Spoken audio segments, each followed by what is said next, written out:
papadudod. Hindi lahat ng tao ay pinanganak at tumatanda na makapal ang mukha. Ang ibig ko pong sabihin, yung ibang mataas ang kumpiyansa sa sarili at malakas ang loob. At merong iilan na kasama na ako doon na mahiyain at kung pwede lang iwasang makipag-usap sa tao para sa ikakapanatag ng loob ay gagawin talaga. Lahat ng klase ng pag-iwas. Sa kaso ko ay nagsimula ang pagiging mahiyain ko noong bata pa lamang ako. At mas lumala yon dahil sa pakikitungo at pagkumpronta sa akin ng nanay ko sa ibang tao. Pero bago ko umpisahan, ang kwento ko ay gusto ko munang bumati ng isang maganda at mapagpalang katanghalian sa lahat ng mga kabarangay natin dyan sa Pilipinas. Tawagin niyo na lamang po ako sa pangalang Ronnie, 28 years old at isang OFW dito sa Japan. Kasama ko rito ang Kuya Dindo ko na kalilipad lang nitong January. Masaya ako kasi magkasama na kami. Nauna kasi ako rito ng 5 taon, bale nag-extend na lamang ako ng kontrata dahil nagustuhan ng employer ko ang serbisyo ko.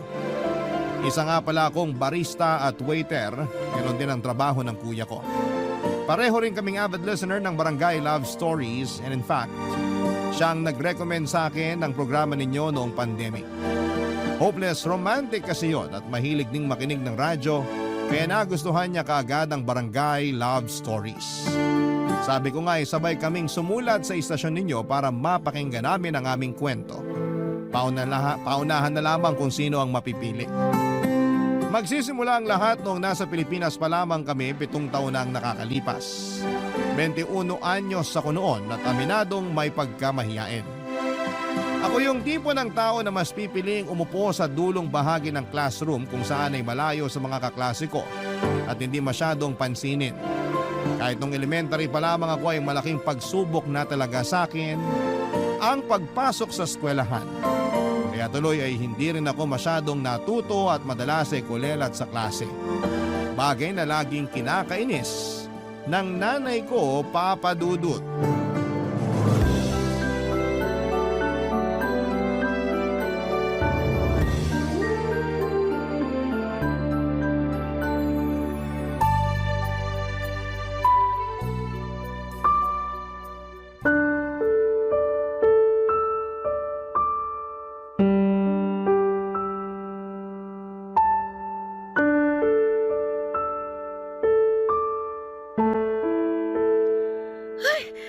Palakol!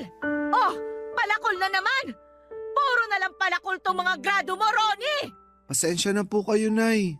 Nung nakaraang grading, humingi ka rin sa akin ng pasensya. Sabi mo, aayusin mo na ang pag-aaral mo.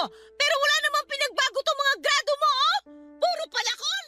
Ginawa ko naman po yung makakaya ko. Ito na ba yung makakaya mo? Ha?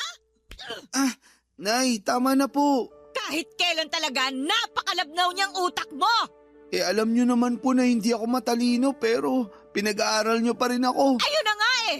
Hindi ka nga matalino, kaya mas lalong kailangan mo mag-aral!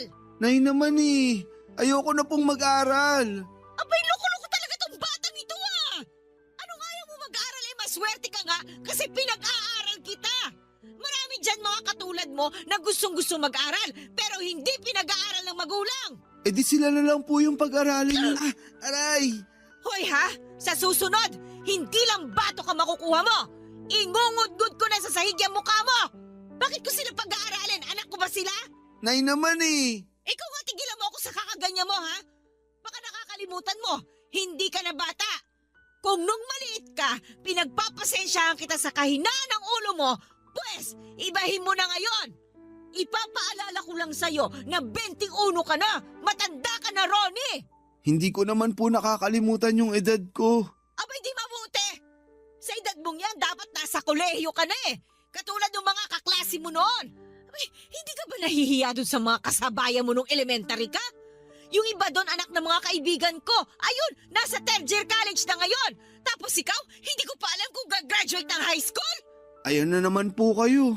Kinukumpara nyo na naman po ako sa kanila, Nay. Abay malamang! Kanino kita ikukumpara? Sa kuya mo? Bulakbol din yung hayop na yun eh! Kaya hindi rin nakapagtapos ng kolehiyo! Kaya nga po wag nyo na lang akong ikumpara sa ibang tao. Nakakasama kayo ng loob eh. Ikaw pa talagang may gana sumama ang loob. Kumusta naman kaya yung loob ko? Yung nararamdaman ko? Kasi kung tatanungin mo ako, gigil na ako sa'yo ngayon. Ay, ang gusto ko lang naman kasi, ayusin mo ang pag-aaral mo. Ito lang yung kaya ko ipamana sa'yo eh. Wala kaming malaking kayamanan ng tatay ninyo. Kaya nga pagsikapan mo makapagtapos. Ay, sorry po ulit, Nay. Puro ka na lang sorry. Tapos hindi naman kita nakikitaan ng pagbabago. Hindi ko na po alam gagawin ko eh. Hindi ako kasing talino ng mga anak ng kaibigan nyo. Kaya nga lalo mong pagsikapan para maging kasing talino kanila. Parang imposible naman po yun. Malayong malayo na po sila sa akin. Wala akong pakialam. Kung kailangan mo magsikap ng husto para mahabol sila at mapantayan, abay gawin mo. Para naman kahit papano, may pagmalaki na kita sa mga kaibigan ko.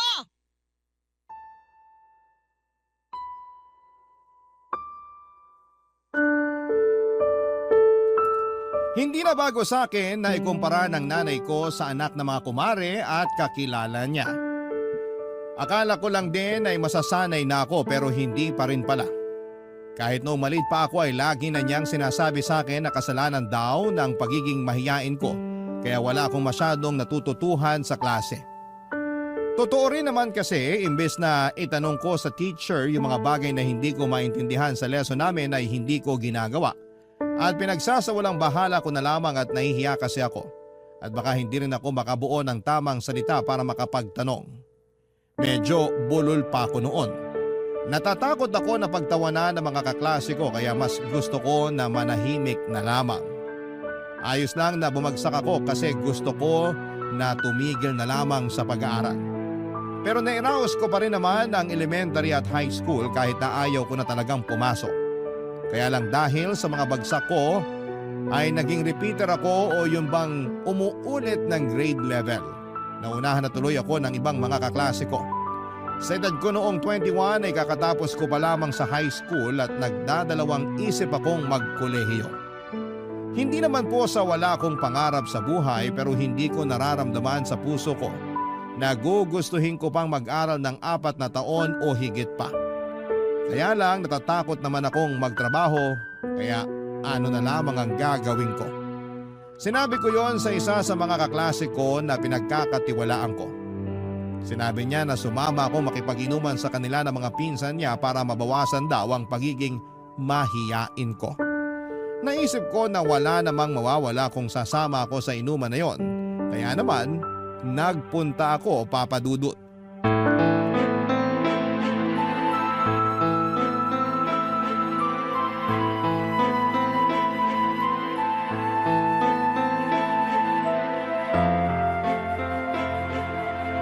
Ay, Santisima!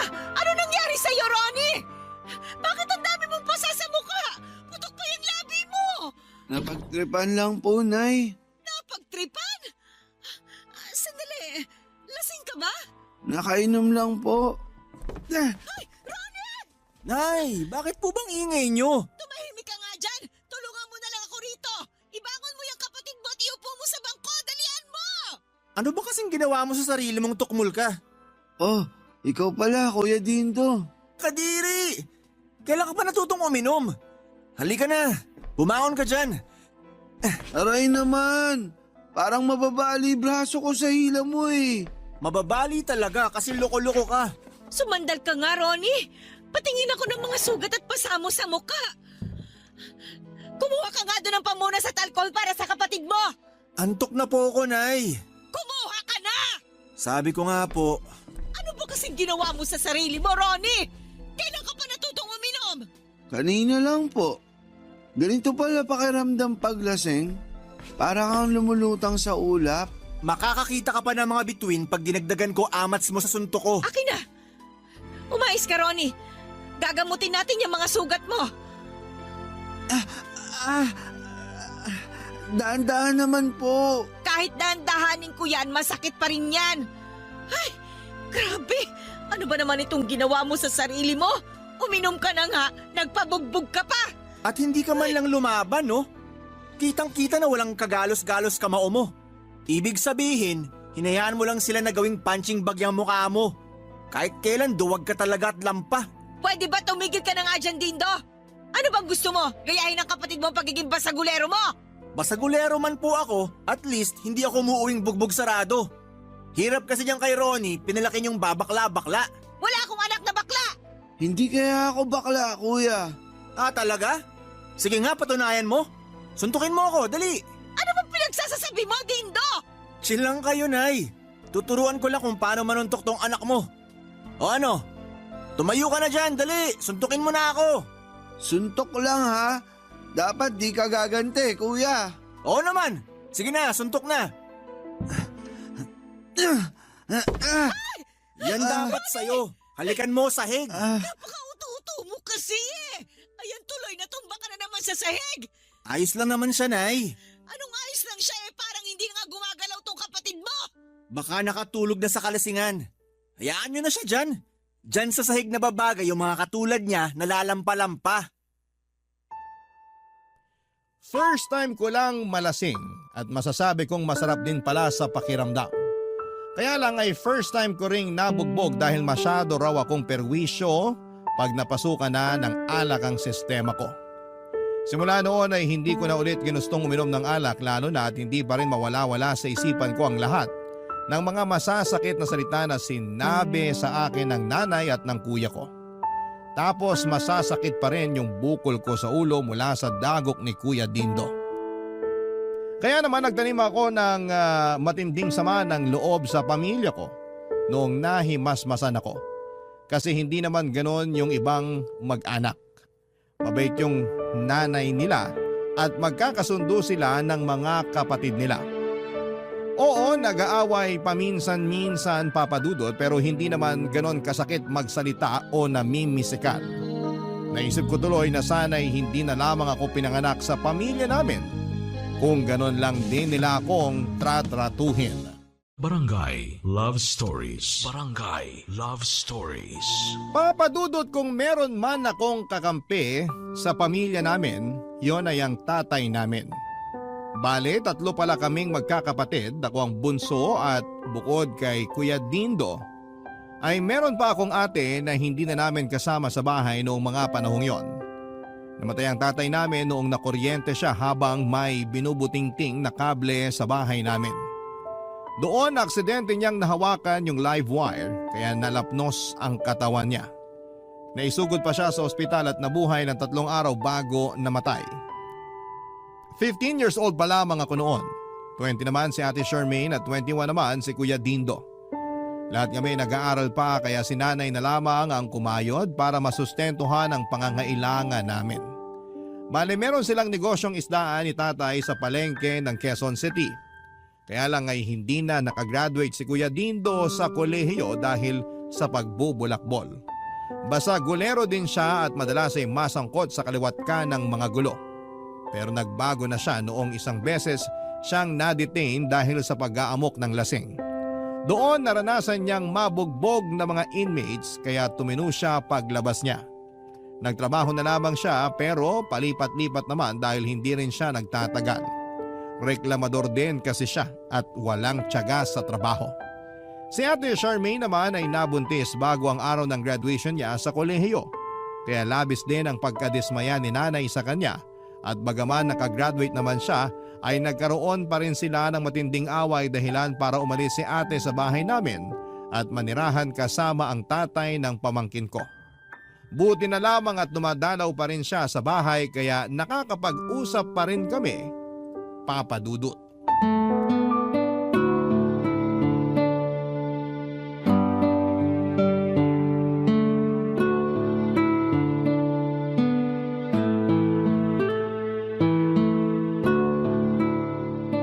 Kumusta ka naman, Ronnie? Okay lang naman ako, ate. Ikaw, kumusta? Ayos lang din. Balita ko nalasing ka raw at nabugbog ng isang gabi ah. Ano ba kasing nangyari? Hindi ka naman umiinom. Niyaya kasi ako ng dati kong kaklase na uminom. Sabi niya, para mawala raw hiya ako. Kaya ipapakilala niya ako sa mga pinsan niya. Sa isip ko, wala naman sigurong masama kasi nga gusto ko na rin alisin yung pagiging mahiyain ko. Kaso naparami inom ko at Medyo naging pasaway ako sa kanila. Kaya siguro napikon yung iba niyang pinsan at nabugbog na ako. Pero mali pa rin yun. Paano na lang kung napuruhan ka tapos nagkaroon ka ng malalang injury, hindi lang natin alam. Naku, idedemanda ko yung dati mong kaklase at mga pinsan niya na yon. Wag na ate, abala lang yan eh. Saka ayos lang ako. Ayos ba yan eh? Itim na itim pa yung bukol mo sa noo. Huwag mo sabihin pati yan kagagawa nila, anak ko naman talaga. Hindi naman nila to kasalanan. Kasalanan to ng pagiging lampa ko. Doon na rin ako sa sahig nakatulog. Kaya galit na galit sa akin si nanay. May bukol pa nga ako sa ulo bukod dito sa noo. Talaga? Hawak nga. Sakit ate. Gosh, ang laki. Ang natatandaan ko kasi, hinamon niya ako na suntukin ko siya. Mali ko lang, pinatulan ko. Kaya ito na pala ako. Siya yung mali. Kasi bakit ka pa niya kailangang hamunin na suntukin siya? Kasi di raw ako gumanti nung binugbog ako. Kaya tinawag niya akong babakla-bakla. Pero ganun naman talaga si kuya, di ba? Basagulero na mayabang. Oo, pero hindi pa rin tama yung ginawa niya. Imbis na yung mga pasamo na lang sa mukha ang intindihin mo, iisipin mo pa yung mga bukol mo. Kawawa ka naman. Okay lang naman ako. Malayo to sa bituka. Oo nga, pero mas malapit yan sa utak. Ano sinabi ni nanay? Wala, bukod sa pinagalitan ako kinabukasan nung naimasmasan na ako. Ang kapal daw ng mukha ko kasi nakuha ko pang uminom at makipag-away. Ay, naiintindihan ko naman yung galit niya kasi baka nadala na rin siya sa mga pinagagagawa ni kuya nun. Pero nasaktan pa rin ako. Masakit naman talaga magsalita si nanay kahit nung nandito pa ako kung ano-ano rin ang sinabi niya sa akin dahil lang nabuntis ako bago makagraduate. Pati sa anak ko na nasa tiyan ko pa noon may sinabi na rin siya. Akala mo hindi niya apo yung batang pinagsasalitaan niya na masama. Bakit kaya ganun si nanay, no? Hindi siya katulad nung ibang nanay ng mga kakilala ko. Mabait kasi mga nanay nila tapos may naon magsalita. Iba-iba naman ang mga nanay pero sana magbago na nanay natin. Maiba tayo. Ngayong graduate ka na sa high school, anong kurso ang plano mong kunin sa college? Sa totoo lang, ayoko na talaga mag-college, ate. Ha? Bakit? Para kasing hindi ko rin kakayanin. Saka, baka mag-aksay lang ng pera si nanay sa pagpapaaral niya sa akin. Tapos, isumbat niya lang yun. Kung hindi ka na mag-aaral, ibig sabihin magtatrabaho ka na lang? Yun nga ang problema. Di ko rin alam kung kaya ko magtrabaho kasi nahihiya ako, ate. Nako, kailangan mong alisin yung pagiging mahiyain mo kasi baka maraming oportunidad ang masayang dahil pinalagpas mo lang. Kaya nga. Pero sa ngayon, di ko pa talaga alam anong plano ko. Naguguluhan pa ako. Papadudot mabait si Ate Charmaine, bukod kay tatay, siya na lamang yung kakampi ko sa bahay namin. Kaya nga laking lungkot ko nang umalis siya sa bahay dahil alam ko na ang magiging buhay ko kasama sina kuya at nanay. Pero tinapangan ko pa rin at tinatagan ang kalooban ko dahil pamilya ko pa rin sila. At wala rin naman akong pupuntahan sakaling umalis ako sa bahay namin. Alam ko na hindi na talaga makakatulong sa akin ang pagiging mahiyain ko. Kaya nga ginusto ko rin naman na tuluyan ng alisin sa pagkatao ko ito. At masaya ako dahil nasabi ko lahat ng gumugulo at naglalaro sa isipan ko noong minsang bumisita sa bahay ang ate ko. Sa totoo lang ay hanga ako kay Ate Charmaine dahil nilakasan niya ang kanyang kalooban na magsimula ulit matapos niyang mabuntis. Hindi man niya nagamit yung kursong tinapos niya, kahit paano'y kumikita naman siya ng pera dahil madiskarte siya. At yon ay sa pamamagitan ng pagbebenta ng iba't ibang produktong online gaya ng makeup, dishwashing liquid, damit at gadgets. Tulong na rin daw niya yon sa mister niya na siyang nagtatrabaho para sa pamilya nila. Kapag may sobra sa kinikita niya ay bumibili siya ng mga groceries para naman sa bahay. Kaya siguro unti-unti ay nakuha rin niya ang loob ni nanay pero kapag nakatalikod naman siya, ay pinagsasalitaan pa rin siya ng masama ng nanay namin. Kung minsan ay chinichismis pa nga siya ni nanay sa mga kapitbahay. Inis nga ako sa ugaling yon ni nanay pero akala ko ay siya lang yung kilala kong chismosa sa bahay namin, pero meron pa pala.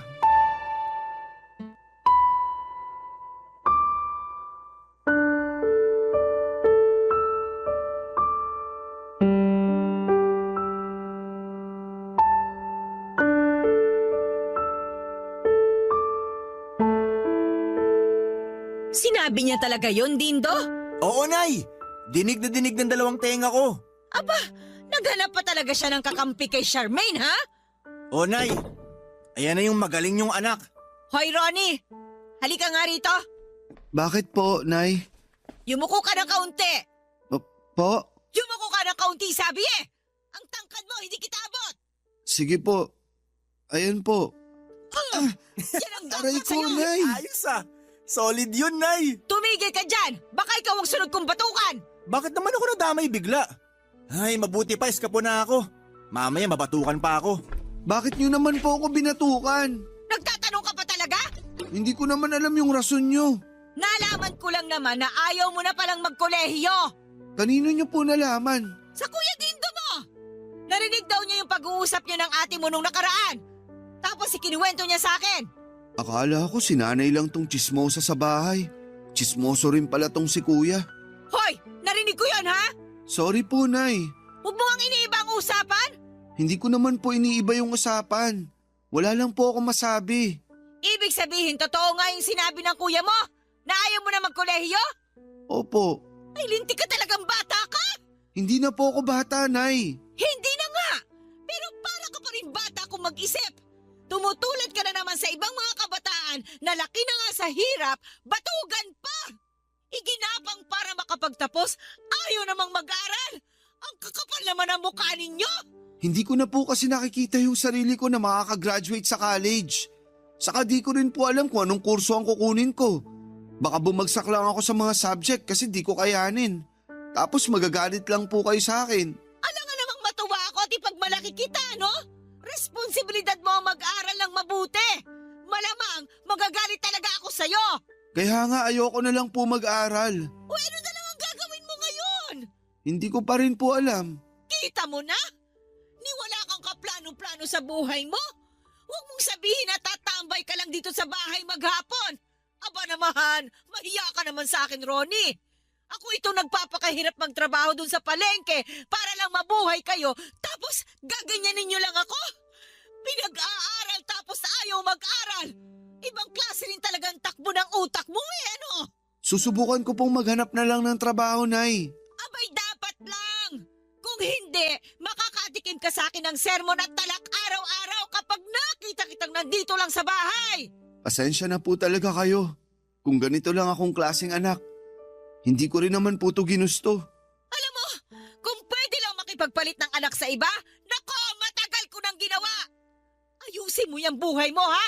Huwag mo nang dagdagan ng pagiging sakit sa ulo. Napakawalang kwenta mo kasi. Niwala ka sa kalingkingan ng anak ng mga kaibigan ko.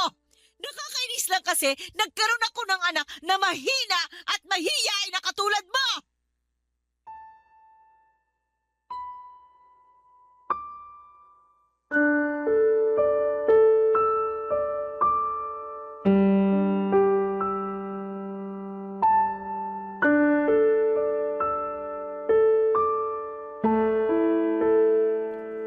Papadudot dahil sa pangchichismis sa akin ni Kuya Dindo kay nanay ay hindi na ako nagkaroon ng tamang panahon.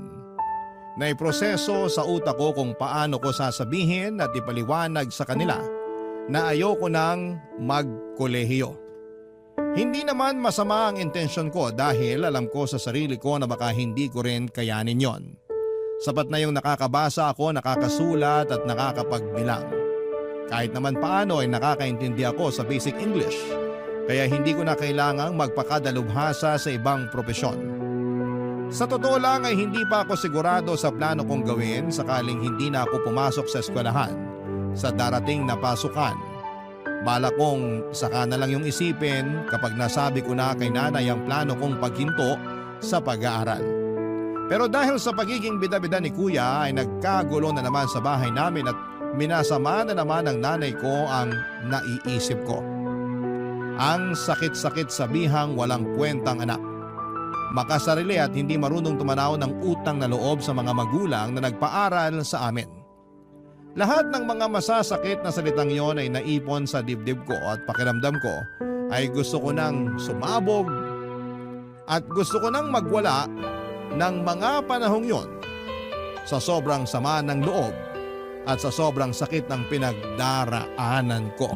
Barangay Love Stories. Barangay Love Stories. Papadudot pinanindigan ko ang desisyon kong wag nang mag-aral. Doon ko na rin sinimulang maghanap ng pwedeng mapasukang trabaho para kahit papaano ay kumita ako ng pera. Walang tigil na rin kasi ang pagpaparinig sa akin ni nanay na kung hindi ako mag-aaral ay maghanap buhay na lamang daw ako. Para naman may silbi ako. Pero natagalan pa rin akong makahanap ng trabaho dahil sa pagiging mahiyain ko. Sa awa naman ng Diyos ay nakapasok ako bilang tagaluto ng burger sa isang 24/7 burger shop sa lugar namin. Challenge talaga sa akin ang kumausap ng customer pero nahasa naman noon ang kakayahan ko at nawala ang pagiging mahiyain ko. Nagkaroon ako ng kumpiyansa sa sarili ko at kaunting tapang sa dibdib. Mula nung maramdaman ko yon sa kaloob-looban ko ay nagkaroon ako ng katiting na pag-asa na baka pwede akong mangarap at sumubok ng mas malaking bagay para sa sarili ko. Mahal ko naman ang ginagawa ko ng mga panahon na yon pero ayokong magluto at magbenta ng hamburger hanggang tumanda ako. Bukod doon, ang baba ng sweldo dahilan para lagi pa rin magreklamo at magbunganga sa akin ang nanay namin, Papa Dudut.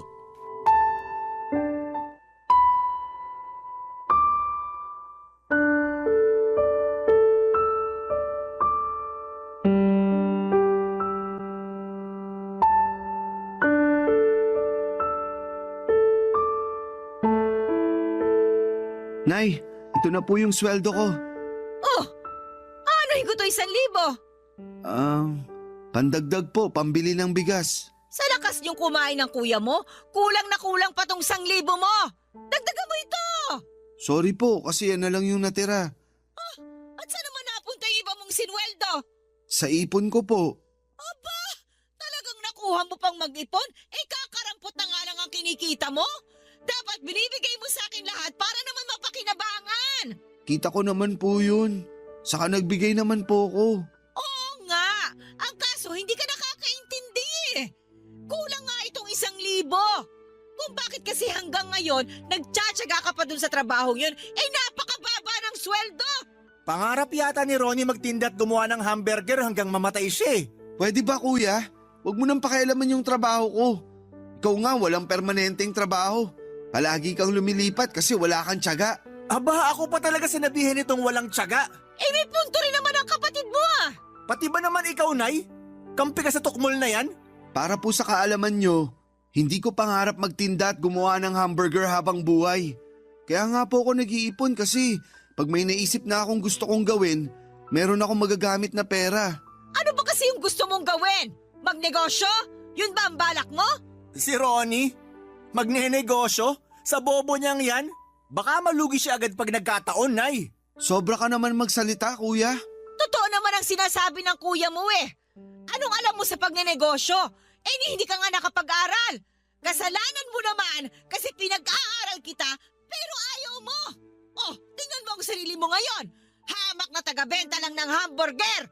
Marangal naman po tong trabaho na to. Hindi po ako nagnanakaw o nanlalamang ng kapwa. Kahit na ano pang sabihin mo, pang walang pinag-aralan lang ang trabahong yan. Ang laking pera yung sinayang ko sa pagpapaaral sa inyo. Wala rin pala akong mapapala. Itong kuya mo, laging nawawala ng trabaho. Ultimo pang yosi, sa akin hinihingi. Yung ate mo naman, nakagraduate nga, pero nagkaanak at nag-asawa naman agad. Tapos ikaw, ayaw mong mag-aral at mas gusto mo na lang magluto ng hamburger. Diyos me, wala ba talaga kayong pangarap sa buhay? Wala na bang pwedeng itaas yung mga pangarap nyo? Katulad ng iba nyong kaedad dito sa barangay natin? Meron naman po, Nay. Kaya lang hindi po kami katulad ng ibang kaedaran namin. Kung sila, alam nila agad ang gusto nila sa buhay, kami hindi po ganun. Medyo nahihirapan po kaming alamin yung gusto namin. Tapos, imbis na tulungan nyo kami, unawain at gabayan, kayo pa yung nangunguna sa pagpuna sa amin. Opo, wala pa kaming may pagmamalaki sa inyo sa ngayon. Pero meron naman kaming pangarap at gusto sa buhay. Di ba, kuya? Ha? Oo, meron naman talaga. Alam ko na gustong-gusto mong makabili ng motor na may sidecar para ikaw na maghahatid sundo kay nanay sa palengke. Pero dahil nga papalit-palit ka ng trabaho, wala kang ipon. Sakit mo naman magsalita. Totoo naman eh. Oo na. Totoo ba yon? Ha? Dindo? Opo, Nay. Kaya sana, wag niyo na po kaming ikumpara sa iba, Nay. Kahit po yung wag niyo na lang kami pagsalitaan ng masama at hindi maganda. Ayos na kung hindi niyo rin naman po kami kayang suportahan. Masakit po kasi sa amin yun. Lalo na sa inyo pa mismo nang galing. Papadudot, ayoko naman sanang pagsalitaan ng ganon si nanay pero sobrang bigat na kasi ng kalooban ko. Para kung bomba na sasabog na lamang anumang sandali. Pero sa totoo lang ay gulat na gulat ako sa sarili ko dahil nagawa kong masabi ang nilalaman ng isipan ko at manindigan sa bagay na gusto ko at pati si Kuya Dindo ay napasang-ayon sa akin. Pero hindi ako proud na nasagot ko si nanay at napagsalitaan siya ng hindi maganda. Kaya nga ginawa ko pa rin ang makakaya ko para ipaunawa sa kanya ang gusto kong sabihin. Dahil ang huling bagay na gusto kong mangyari sa akin ay maging katulad niya. Yung bang madaling madaig ng emosyon kaya hindi napag-iisipan ng mabuti ang sasabihin at kadalasan ay nakapagsasalita ng masakit. Mahiyain lamang ako at walang tiwala sa sarili pero hindi ako bastos na anak. Kaya nga nagsorry pa rin ako kay nanay noong sumunod na araw. Pero tinalakan niya lamang ako at hindi man lang humingi ng patawad sa mga sinabi niya. Naisip ko na ayaw niya lang talagang ibaba ang pride niya. Dahil para sa kanya ay siya ang nanay, siya ang dapat na masunod. At siya lang ang laging tama. At bilang tipo ng tao na hindi mahilig makipagtalo o makipagpataasan ng ihi, hindi na lamang ako sumagot. Doon ako mas lalong nagsikap sa ginawa ko habang patuloy na nangangarap na balang araw ay aasenso kami sa buhay. Isang araw ay niyaya ako ng dati kong katrabaho at kaibigan sa burger shop kung gusto ko raw ba siyang samahan na kumuha ng short-term course tungkol sa food and beverages. Nagka-interes ako, kaya hindi na ako nagdalawang isip na mag-enroll din, papadudot.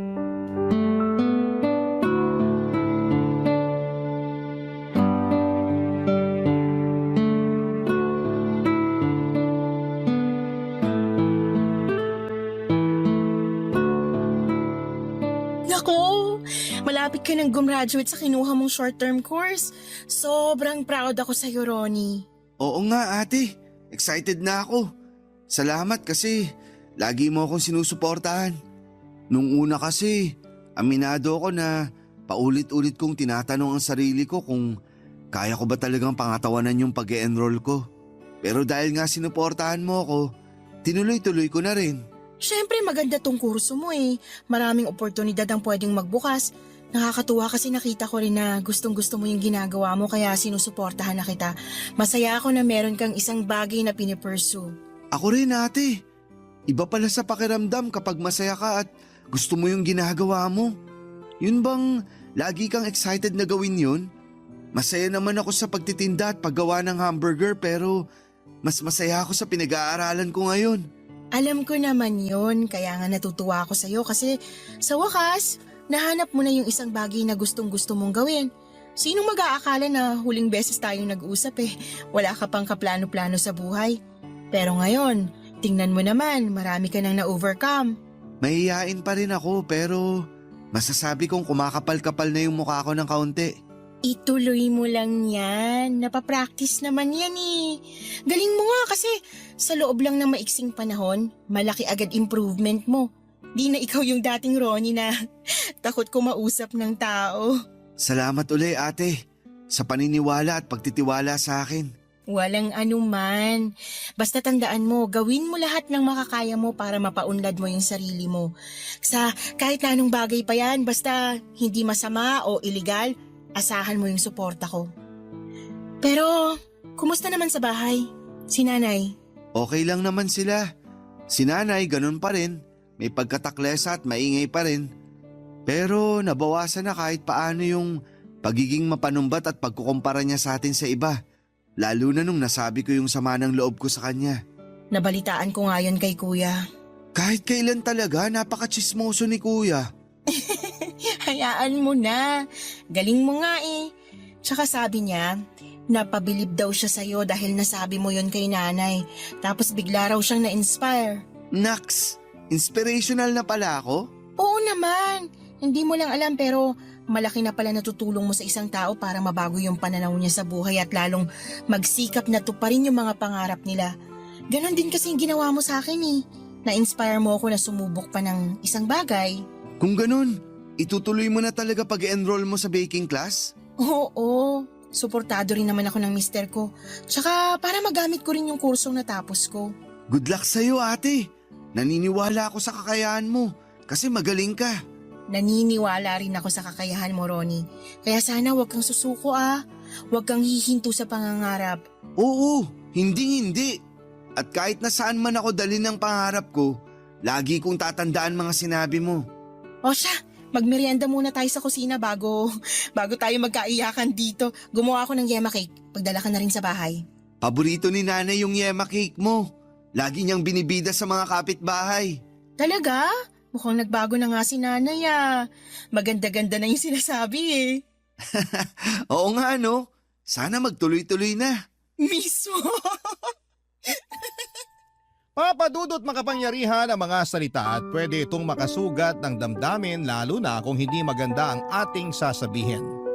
At malaki rin ang epekto nito sa mga kabataan na nagsisimula pa lamang sa buhay.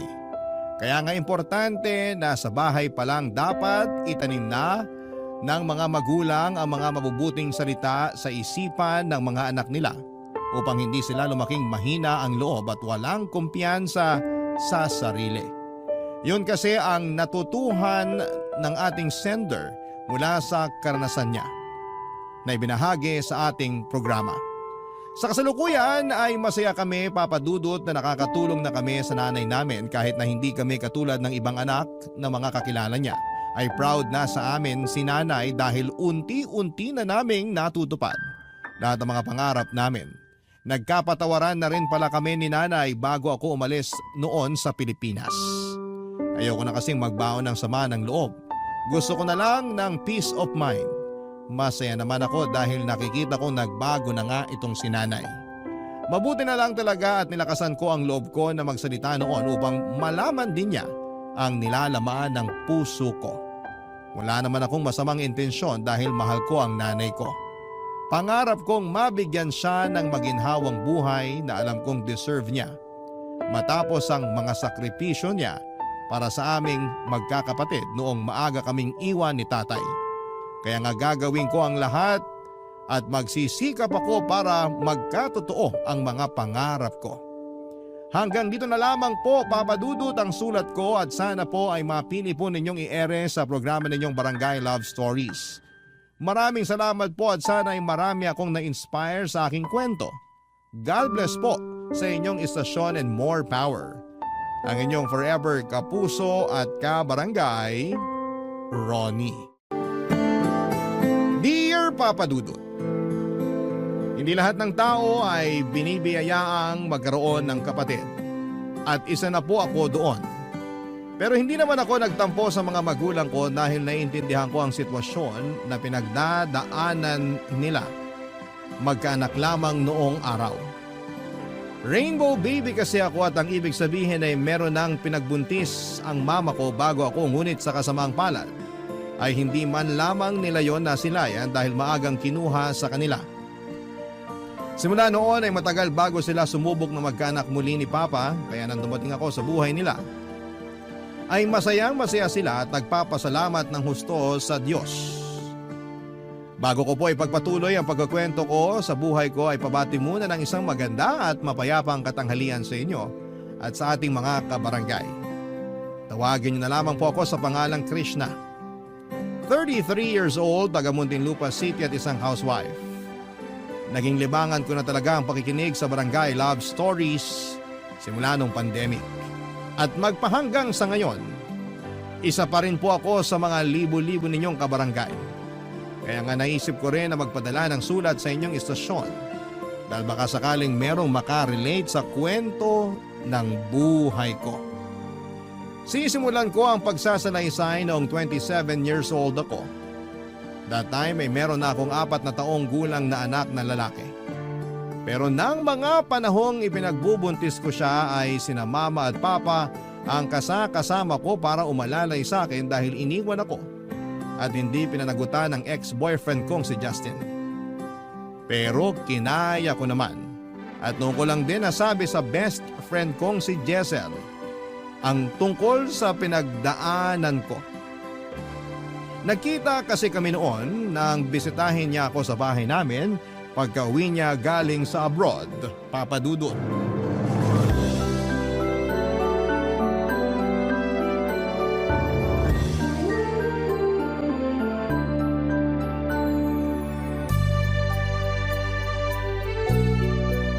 Grabe! Hindi ko akalain na pag nagkita na pala uli tayo meron ka ng 4-year-old son? Ang bilis ng panahon! Oo nga eh.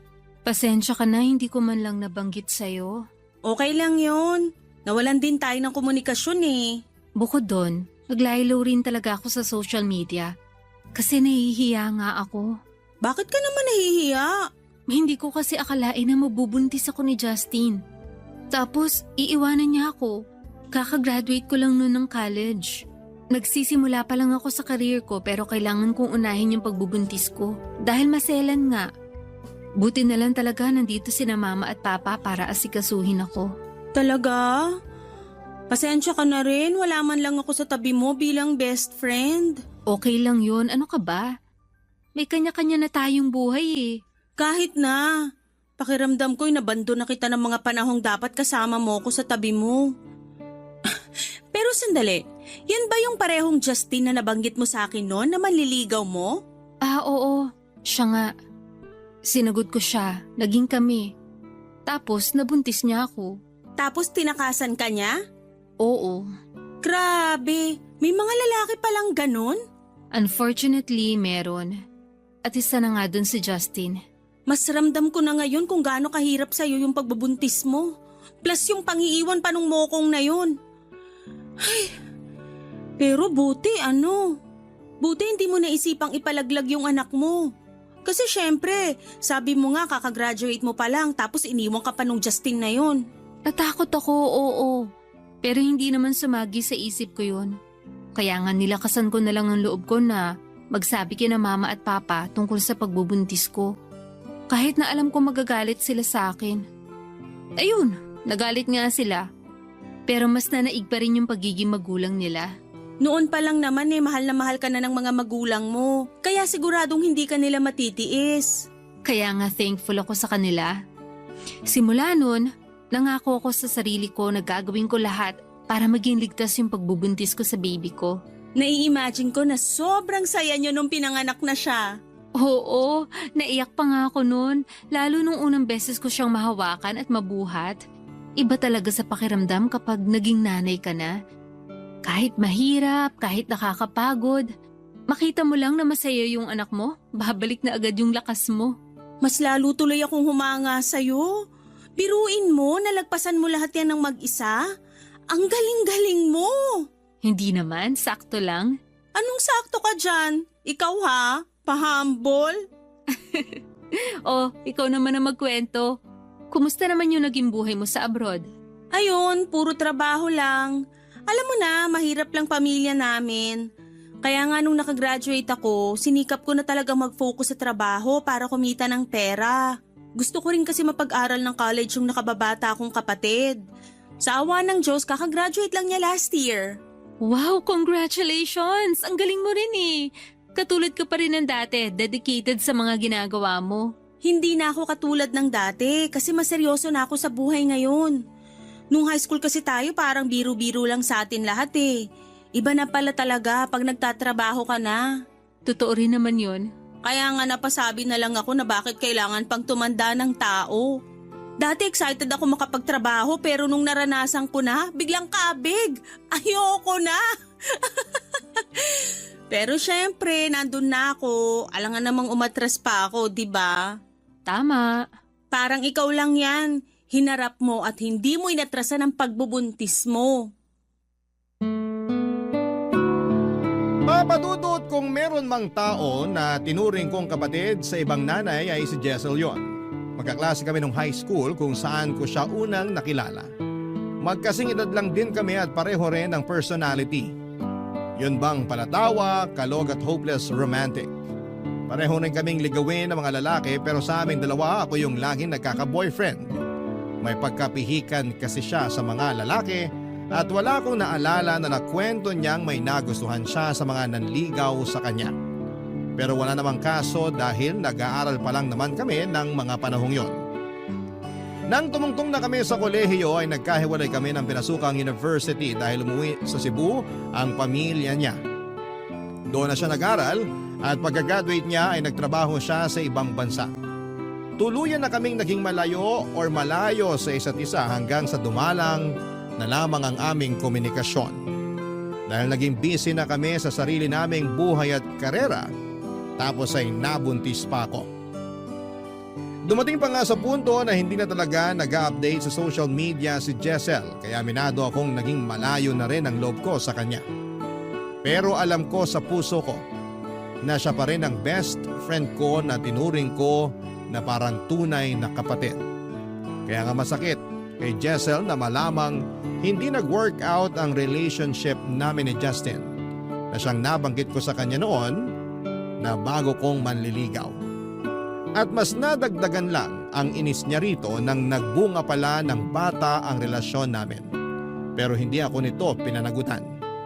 Mabilis na lumipas ang 1 linggo at nagulat na lamang ako nang biglang nag-reach out sa messenger ang tatay ng anak ko.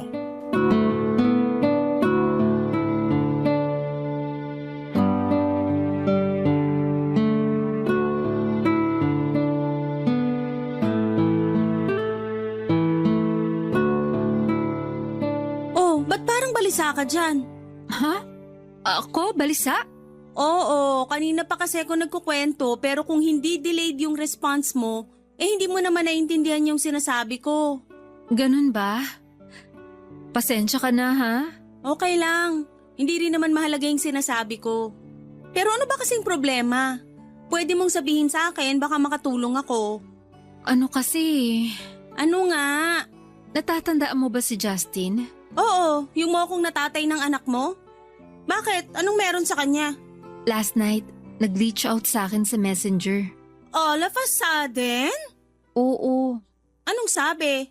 kinukumusta kami ng anak ko. Tinamaan naman talaga ng lintik. Kundi ba naman talaga makapalang mukha niya? 4 na taon lang naman ang nakalipas simula nung iwanan niya kayo. Tapos bigla-bigla siya magre-reach out sa'yo sa messenger para mga musta na para bang walang nangyari? Kaya nga nagulat talaga ako. And at the same time na inis. Kasi kung kailan naman nakamove on na ako sa kanya, saka pa siya bigla magpaparamdam. Baka naman tinatalaban ng konsensya kaya ganun. Hindi ko alam eh. Ang tanong, nireplyan mo ba nung nag-chat? Nung una hindi. Pero ang kulit-kulit niya. Gusto raw niyo makita yung anak namin. Nag-sorry pa nga siya sa pangiiwan niya sa amin nun sa ere. Tapos gusto rin daw niya magsustento. Kapal talaga ng mukha! Kung nakakatagos lang yung kamay sa screen ng cellphone, baka nabigyan ko na yun ng magkasawang sampal eh.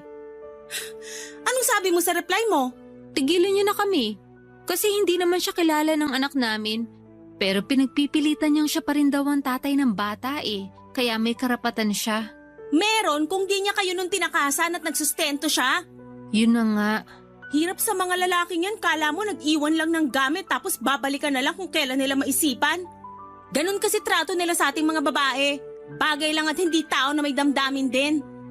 Ay, ano kayang gagawin ko rito kay Justin pag nangulit pa siya? Alam mo may naiisip ako pero syempre, ikaw pa rin na magde-decide sa huli. Sige, ano yun? I-block mo. Pag nag-chat uli gamit ibang account, i-block mo uli. For sure mananawa rin yun. Pag hindi pa rin tumigil, takutin mong ipapablatter sa barangay. Tingnan natin kung hindi mabahag ang buntot niya na parang aso. Grabe naman yung ipabarangay. Ayoko namang umabot kami sa ganun. Kaya nga sana, wag na siyang mangulit kasi siya rin ang madedehado sa inyo. Baka nga makasuhan pa siya kasi wala man lang siyang sustento lalo nung panahong nagbubuntis ka. Kaya umayos-ayos talaga siya. Pero naisip ko rin kasi na, what if sincere naman siya sa pakikipag-reconnect niya sa akin para sa anak namin? Gaga ka ba? Sorry na. Curious lang din kasi ako sa dahilan niya kung bakit niya kami iniwan nun. Ang sabihin mo, baka naman may feelings ka pa rin sa kanya. Wala na no, naka-move on na nga ako, di ba? Sus, baka naman sinasabi mo lang yan, pero ang totoo hindi pa talaga. Kasi hindi ka makakaramdam ng curiosity na malaman pa yung mga dahilan niya kung totoong naka-move on ka na.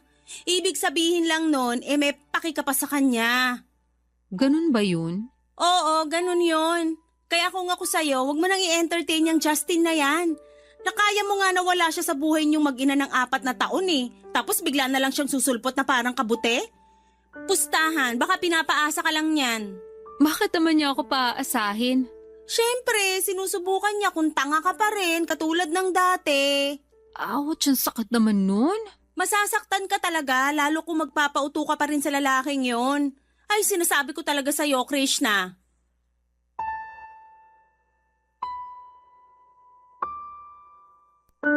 Papadudot malaking palaisipan talaga sa akin kung bakit bigla na lang nagparamdam sa amin ang anak ko si Justin. Siguro'y tama si Jessel sa sinasabi niyang baka tinalaban ito ng konsensya kaya bigla namang itong gustong magpakatatay sa aming anak.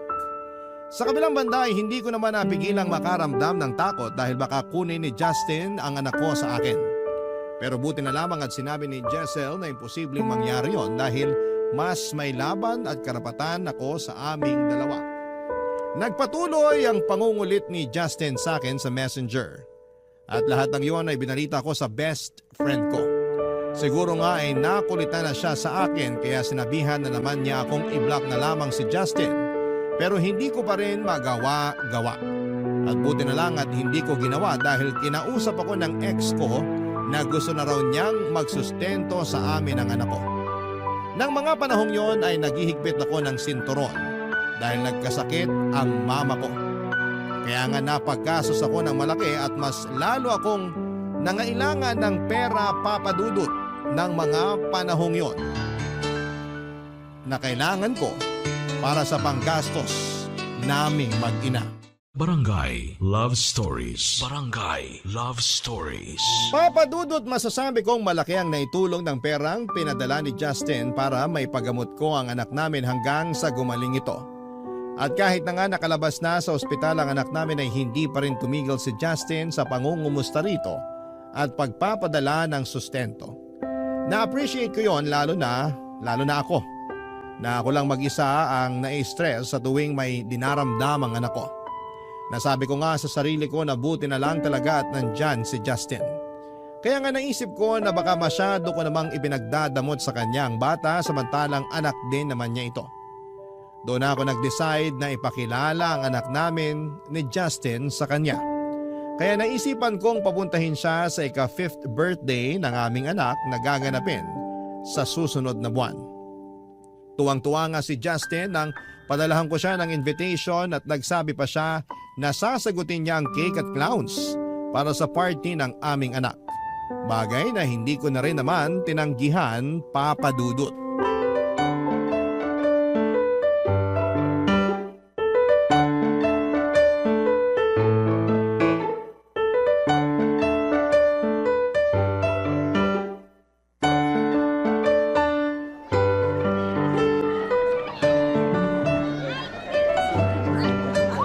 Wow, bongga naman itong birthday party ng anak mo, Krishna.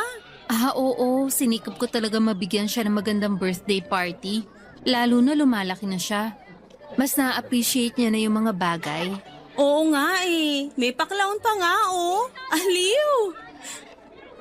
Pero teka, siguro naman hindi ka umutang para magpa-party ng bongga ha?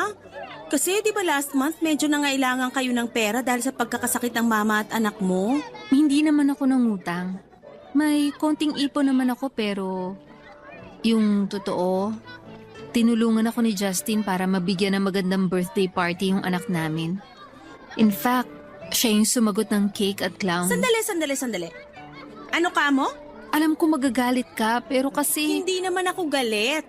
Ang akin lang, akala ko pa naman nilubayan na kayo ng Justin na yan. Hindi pa rin pala. Tapos ngayon malalaman ko na nagbigay ng pera at sumagot ng cake at clown para sa birthday party ng anak nyo? Wow! Oo, tsaka Siya rin yung tumulong sa akin nung nangangailangan ako ng pera sa pagkakasakit ng anak namin. Eh bakit hindi ka lumapit sa akin? Alam ko kasi na may pinagagamitan ka rin sa pera mo. Kahit na. Pwede naman kitang pahiramin. Anak mo naman yan. Okay lang. Desisyon ko rin naman na wag nang ilayo kay Justin yung anak namin. Kasi pagbalik-balik ta rin ko man ang mundo, mag-ama pa rin sila. So ibig sabihin yan, ayos na sa'yo na mag-co-parenting kayo ni Justin? Oo. Okay, sabi mo nga. Desisyon mo yan. Thank you, Giselle. No worries. Basta umayos-ayos pa rin yan Justin na yan ha. Hindi porke pumayag ka nang ipakilala sa kanya yung anak nyo makakalimutan ko na yung atraso niya sa'yo. Anong atraso? Justin, ikaw pala. So ikaw pala si Justin. Yeah, ako nga. And you, Miss Beautiful? Huwag mo ako matawag-tawag ng ganyan ha. May pangalan ako. Justin, siya nga pala si Giselle, best friend ko. Giselle, siya si Justin, tatay ng anak ko. Nice to meet you, Giselle. Nice to meet you mo mukha mo. Wow, wag ka na magalit sa akin. For sure, nakwento sa'yo ni Krishna yung nangyari sa amin few years ago.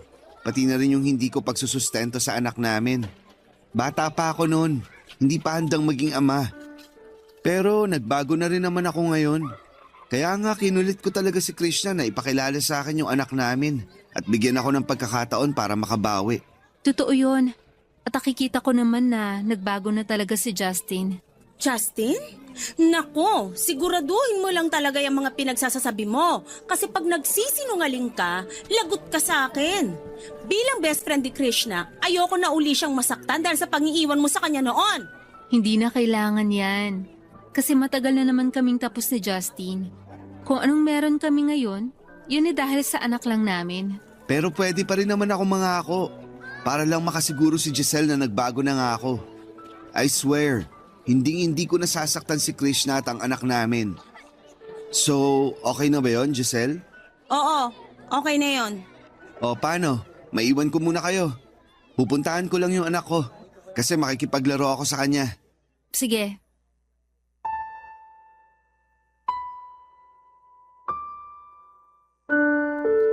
Papadudot na takot talaga ako kasi baka magskandalo si Giselle kapag nakita at nakilala niya si Justin.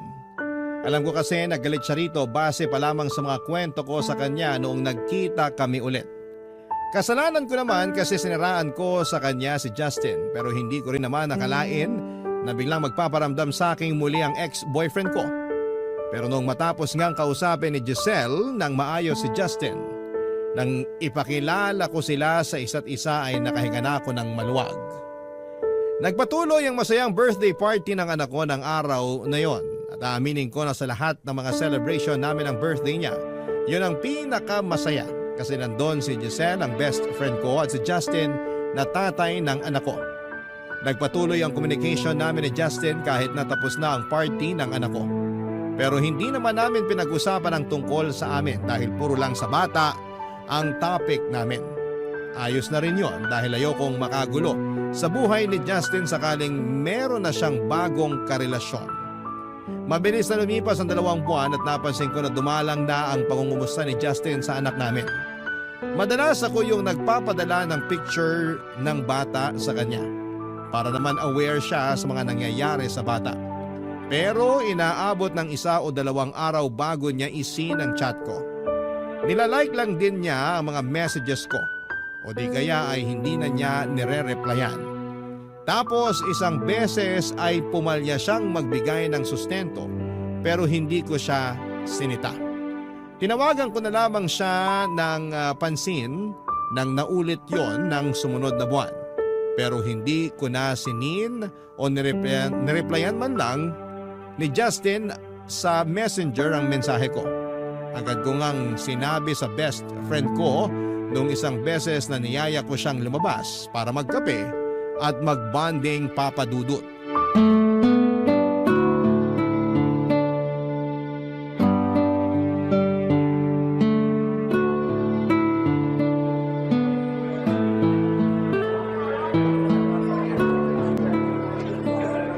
Nang lulubog lilitaw yung pagpaparamdam ni Justin sa anak namin. Tapos lagi pa siyang hinahanap sa akin ng bata. Napapagod na ako sa pagpapalusot sa anak namin kung nasa ng papa niya. Uy, shucks! Ang gwapo naman niya sa regalo kong polo shirt. Sino? Ha? Wala. Naku, may boyfriend ka na ba? Wala rin, no? Saka bakit hindi ko naman sasabihin sa'yo, best friend kita? Kung sakali mang meron, ikaw ang unang makakaalam. Ah, ano na nga uli yung sinasabi mo? Ha? Tungkol kay Justin. Anong tungkol sa kanya? Akala ko in good terms na kayo. Akala ko rin eh. Pero mukhang pinaglalaroan niya lang kami ng anak ko. Bakit? Ano nga uli ginawa niya? Hindi na naman nagpaparamdam sa amin. Kapag nagsisend ako ng pictures ng anak namin sa kanya tsaka update, wala naman siyang sinasabi. Minsan parang hindi pa siya interesado kasi matagal bago niya isin yung message ko.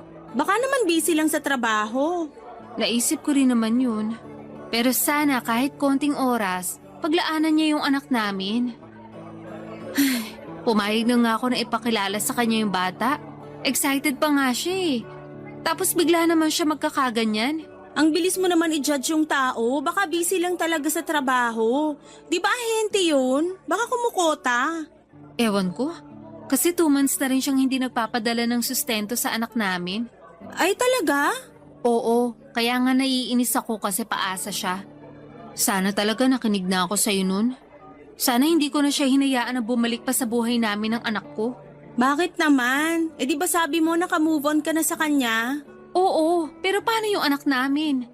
Paano mag-move on sa kanya yung bata sakaling biglaan na naman siyang hindi magparamdam at maglaho na parang bula? Sa bagay, masakit nga yun sa part ng anak mo, lalo naging close na sila ng tatay niya. Sinabi mo pa. Gabi-gabi nga siyang hinahanap sa akin ng anak ko. Naubusan na lang ako ng isasagot. Tingin ko mapapagod din yung anak mo. Kaya hayaan mo na lang. Ngayon lang yan kasi kakakilala pa lang naman niya sa tatay niya. Pag nasanay yan na hindi na uli nakikita si Justin, for sure hindi na niya hahanapin yung tatay niya. Sobra ka naman? Anong tingin mo sa anak ko pampalipas oras lang ni Justin? Gaga, wala akong sinabing ganyan ha. Para kasing ganun yung ibig mong sabihin. Yun bang kapag gusto lang ni Justin makita yung anak namin, saka siya pupuntahan sa bahay? Kung ayaw niya, baliwala na sa kanya, ganun ba? Hindi mo naman kasi mapipilit si Justin kung biglang nagbago yung priority niya sa buhay. Saka baka akala mo lang talaga na handa na siya magpakatatay sa anak niyo, pero mali ka pala. Kung totoo man yung sinabi mo, hindi pa rin pala nagbabago si Justin. Katulad pa rin siya ng dati. Paasa at mangiiwan sa ere.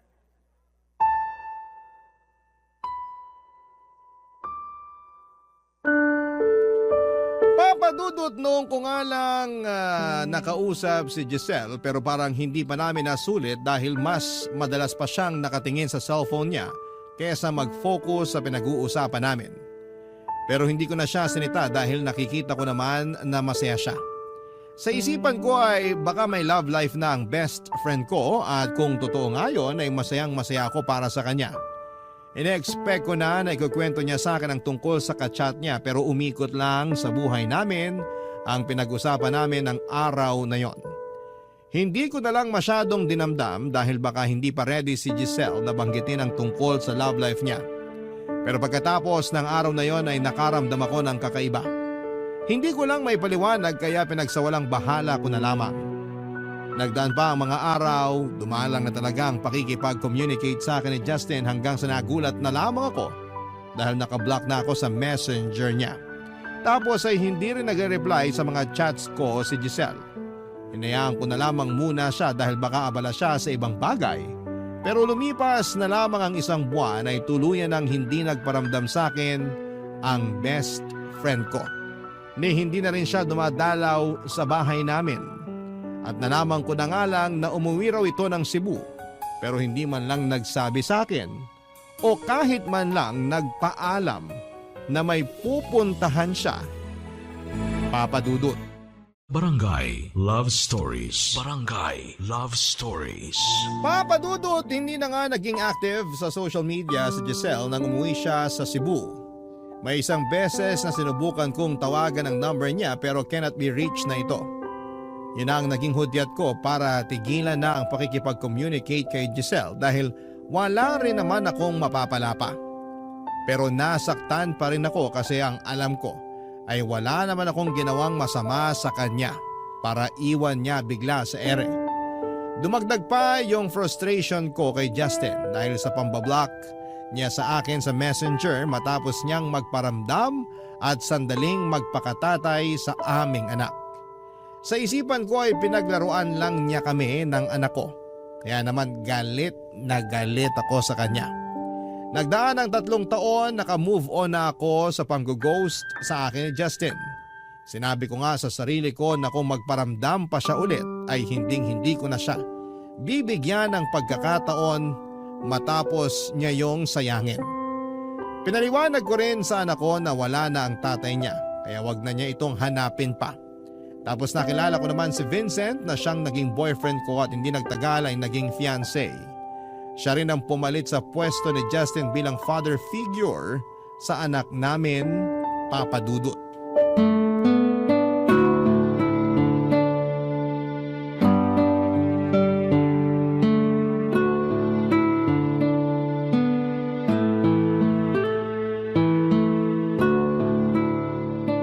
Saan niyo gustong pumunta sa next date natin, mahal? Ha? Naku, kahit dito na lang sa bahay. Okay na sa amin yun ng anak ko. Sa akin naman yata hindi okay yon. Bakit naman? Siyempre, gusto ko kayong dalhin na mag-ina sa magagandang lugar. Pero nakakahiya kasi, mahal. Bakit ka naman mahihiya? Kasi mapapagastos ka pa. Kung dito lang tayo sa bahay magde-date, mas tipid. Magluluto na lang ako ng mga paborito mong pagkain. Talaga? Oo. Gusto mo ba ng pasta? Oo naman. Pero iniisip ko kasi baka mapagod ka lang sa pagluluto. Kung kakain na lang tayo sa labas, mas madali. Wala namang kaso yon kasi ikaw naman yung pinaglulutuan ko. Alam mo, gusto kitang alagaan kasi mahal na mahal kita. Thank you kasi minahal mo rin ako kahit na may anak na ako. Bakit naman hindi ko gagawin yon? Yung pagkakaroon mo ng anak yung pinakamagandang bagay na nangyari sa'yo. Kaya yun na rin yung pinakamaganda para sa akin. Ibang-iba ka talaga sa tatay ng anak ko.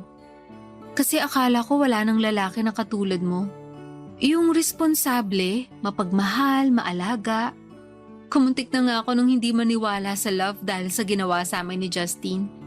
Pero totoo pala na inaalis ng Diyos yung taong hindi para sa atin. Para mabigyan ng puwang yung tao na nilaan niya para sa atin. At para sa akin, ikaw yun. Hindi mo lang ako minahal kasi mahal mo rin yung anak ko.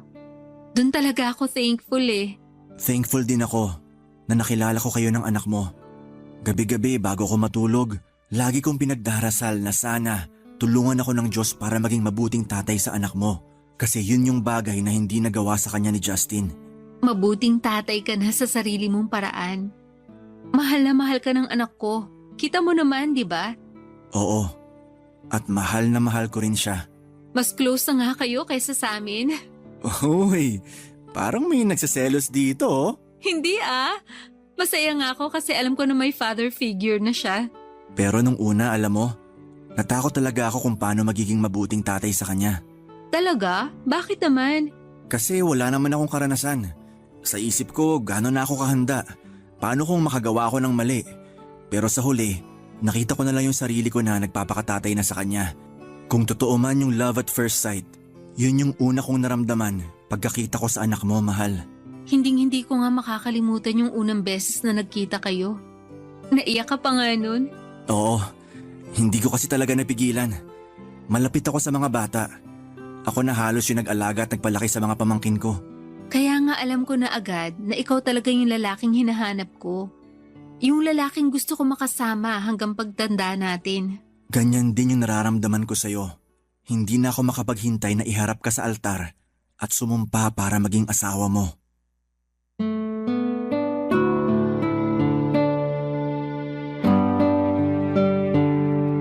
Papa Dudut, thankful ako dahil dumating sa buhay ko si Vincent. Alam ko kasi sa sarili ko na handa na ulit ako magmahal nang makilala ko siya. Nasa kanya na ang lahat ng magaganda at mabubuting katangian na hanap ko sa isang lalaki. Mapagmahal, maalaga, maalalahanin at bukod doon ay mas una niyang minahal ang anak ko kaysa sa akin. Kaya alam ko na magiging mabuting tatay siya. Hindi rin lingid sa kalaman ni Vincent ang tungkol kina Giselle at Justin.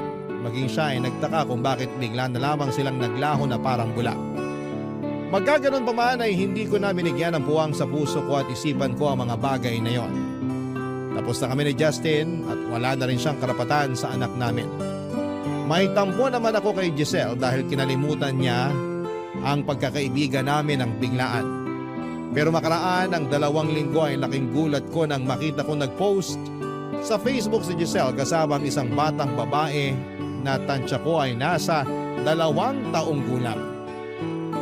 Kamukhang kamukha niya ito kaya napag-chat ako sa kanya para kumustahin siya. Ewan, kahit sinabi ko na gusto ko nang mag-move on sa friendship namin, ay hindi ko naman basta-basta magagawa yon. Lagpas 10 taon na kaming magkaibigan ni Giselle at pinuring ko na rin siyang parang tunay na kapatid. 2 araw din ang nakalipas bago sinini Giselle ang chat ko sa messenger niya pero hindi niya yon nireplyan. Nakikita ko naman na active na ulit siya sa social media pero parang hangin na lamang ako sa kanya. Nasaktan ulit ako dahil wala naman akong ginawang masama para tratuhin niya ng ganon. Nung kinuwento ko yon kay Vincent ay kinomfort niya ako ng araw na yon. At niyaya ang mag-mall para manood ng sine at kumain. Tapos ay laking gulat ko nang mag-cruise doon ang landas namin ng best friend kong si Giselle habang kasama niya ang batang babae na kasama niya sa picture. Nang mga panahon na yon ay may kasama ang isa pang babae si Giselle. Pero nung nakita niya ako ay agad niyang pinasama rito yung batang babae at inutusan silang pumunta sa indoor playground ng naturang mall na kinakaroon na namin para maglaro, Papa Dudut.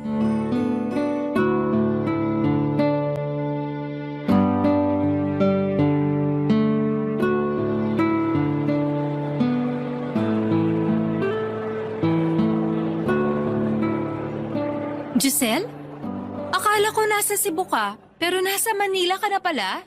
Oo, last month lang kami umuwi rito. Ganun ba? Pero bakit hindi mo man lang sinabi sa akin? Kahit yung pag-uwi mo sa Cebu, hindi ka rin nagpaalam man lang. Hindi ko naman responsibilidad na ipaalam sa'yo yung nangyayari sa buhay ko Kaya bakit kailangan ko pang sabihin at magpaalam sa'yo? Hindi naman sa ganun. Pero akala ko ba mag-best friend tayo? Oo, pero noon yon. Honey, nasan yung anak natin? Justin? Krishna? Anong ginagawa mo rito? Ako ang dapat magtanong sa'yo ng ganyan. Anong ginagawa mo rito? Bakit magkasama kayo ni Giselle? Mahal, sila ba yung Giselle at Justin na kinuwento mo sa akin? Oo, sila nga. At nagtataka ako kung bakit sila magkasama ngayon. Alam mo, kahit kailan mahina ka talagang pumick up. Hindi pa ba obvious? Kami na ni Justin at meron na kaming anak. Anak niyo yung batang yun? Oo! Walang hiya ka pala eh. Paano nangyari yun? Alam mo namang ex-boyfriend ko si Justin. Siya rin yung tatay ng anak ko. Ikaw na ang may sabi. Ex mo na si Justin. Ibig sabihin lang nun, tapos na kayo. Tungkol naman dyan sa sinasabi mong tatay siya ng anak mo, si Justin na mismo ang nagsabi sa akin na wala na siyang pakialam sa inyong mag-ina. Kaya nga hindi na rin siya no nagparamdam at nagsustento eh. Totoo ba yun, Justin? Oo, na-realize ko na hindi ko pala talaga kayang panagutan yung anak natin. Mali ko lang kasi pinilit ko pang makipag-communicate sa'yo. Pero buti na lang din nangyari yon. Kasi hindi ko sana makikilala si Giselle. Krishna, kapal na mukha mo. Bakit mo yung ginawa kay Justin? Kulang pa nga yung sampa na yun para pagbayaran niya lahat ng mga kasalanan niya sa akin at sa anak ko. Wiset, ang sakit nun Sumusobra ka na talagang babae ka. Sige, subukan mo saktan si Giselle. Ako makakalaban mo. Aba, at sino ka naman? Ikaw ba ang knight in shining armor ni Krishna? Ako lang naman yung boyfriend at fiancé niya. At hindi ko nahahayaan na saktan mo na naman siya. Nakaka-touch naman. Hindi ko akalain na meron pa palang lalaki na magtsatsaga sa tulad niyang may anak dahil nagalaw na ng... Justin! Subukan mo pa magsalita ng kabastusan tungkol kay Krishna. Dadagdagan ko pa yan. Ang yabang mo Vincent, tama na. Huwag mo nang patulan yung baliw na yan. Bastos eh. Nakakainis. Tumigil na nga kayo, pwede ba? Gusto niyo bang pagpiyastahan tayo ng mga tao rito? Eh ano naman? Ayaw mo bang malaman ng lahat ng mga tao rito kung gaano ka katraidor? Kapal na mukha niyo ni Justin. Nagtiwala ako sa inyo, pero pareho niyo ako niloko. Galit ako sa inyo. Lalo na sa iyo, Giselle. Sa dinami-dami ng babae magugustuhan ni Justin, ikaw pa talaga?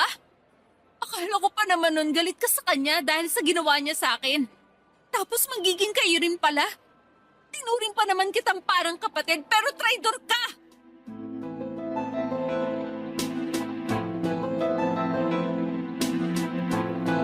Papadudot, may mga dumating na security guard para awatin kami. Pero umalis na rin kami kaagad ni Vincent pagkatapos noon. Hindi pa rin ako makapaniwala na sina Giselle at Justin ang nagkatuluyan. Kaya siguro hindi na ako kinausap ni Giselle noon dahil nga may namumuo na silang relasyon ni Justin.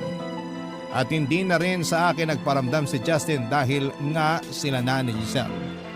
Kung ibang babae siguro ang nagkatuluyan ni Justin ay wala na akong pakialam.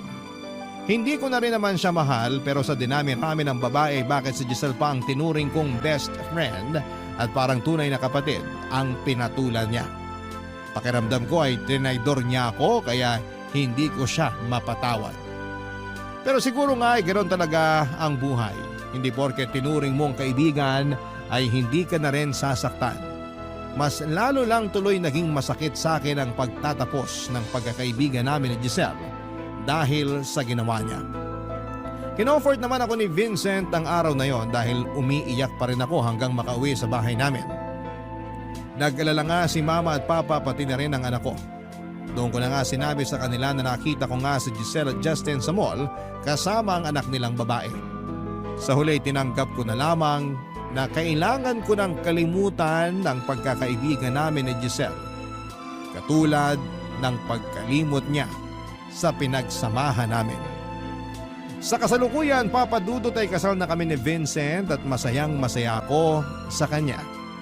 Sa kanya ko nahanap yung pagkakaibigan na nawala sa akin nang traidorin ako ni Giselle. Kumbagay, hindi ko lang basta asawa si Vincent, matalik ko rin siyang kaibigan at ipinagpapasalamat ko yon ng husto sa Panginoon. Kung tatanungin ninyo naman ako kung may balita pa ako kina Justin at Giselle ay nalaman ko kamakailan lang mula sa nanay ni Giselle na naghiwalay na rin sila matapos mambabae ni Justin. Nagkataon pa namang buntis noon si Giselle sa second child nila. Naawa ko sa kanya pero siguro yun na rin ang karma niya dahil sa ginawa niya sa akin. Napatawad ko naman siya pero hindi na muling maibabalik noon ang dati naming pagkakaibigan. Hanggang dito na lamang po at maraming salamat sakaling mapili po ninyong i-ere sa inyong istasyon ang aking kwento. More power po sa Barangay Love Stories at number 1 kayo sa puso namin. Ang inyong forever kapuso at kabarangay, Krishna.